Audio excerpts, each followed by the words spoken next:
Hello fifth years, my name's Nelson and I'm a 6th year medical student and I'm standing in front of the hospital where I did my Dean's elective. It's in Zambia and I think this is an apt location to talk to you about global health and how friggin' awesome it is, and that as many of you as possible should try and do it next year.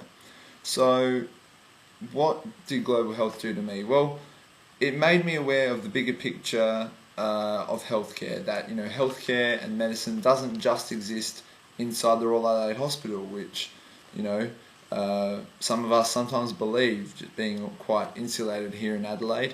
And the MBBS course that we do, it's a great course. However, it tends to offer a very narrow picture of medicine, and global health helps to rapidly and largely expand this view. And how does it expand this view? Well, it's got some awesome parts to it, such as the interactive seminars. They're a fantastic learning experience. The speakers that to present their topics are at the top of their respective fields, and they teach their topics in a way that is engaging, full of really memorable anecdotes, and it encourages and allows for group participation. In fact, I'm pretty sure every single interactive seminar we had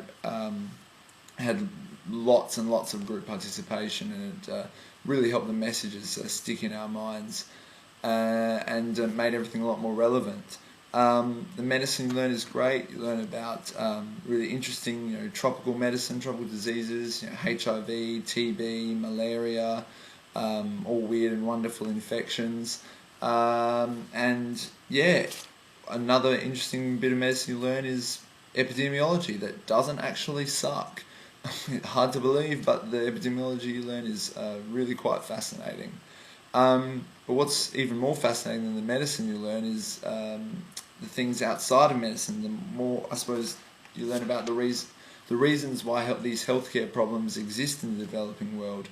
You learn about economics of the developing world. Such, fun fact for you, that a nuclear submarine costs more than the annual healthcare budget of the entire Southeast Asian region. That includes all the countries.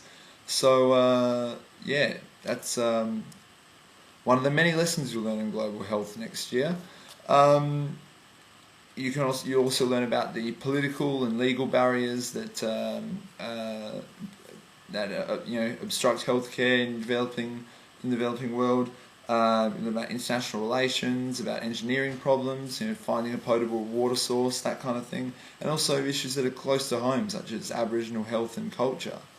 What else is great? The site visits were fantastic. I mean, going to the RFDS base and seeing what's exactly inside a Royal Flying Doctor Service plane was fascinating, as well as going to the dental school across the road. You get to actually learn about dental emergencies and dental health, which is very important if you're going to do a placement in the developing world.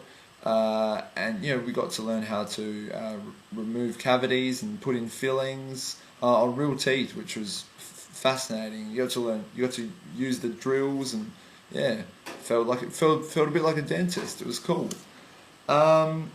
So for those of you interested in the developing world health, this is an absolute must of an elective. I wish I did it before I went on my Dean's elective, because it would have improved my experience exponentially. For those of you who aren't that interested in developing world health, well, this is still really relevant and really great. You improve your medical skills and medical knowledge across a range of fields. Plus, you'll realise that, and you'll become more aware that the basic principles of healthcare are universal. They're the same in every single country, and no matter what the resources are. And I think that was one of the key things I took away from global health. So I can not recommend this elective enough. You should all select it. Global Health Scout gets 5 stars. It was really good. And back to Gillian to tell you more about it. So put that as first preference, guys, because it was great. So enjoy the rest of your afternoon, and thanks for listening to me. Cheers.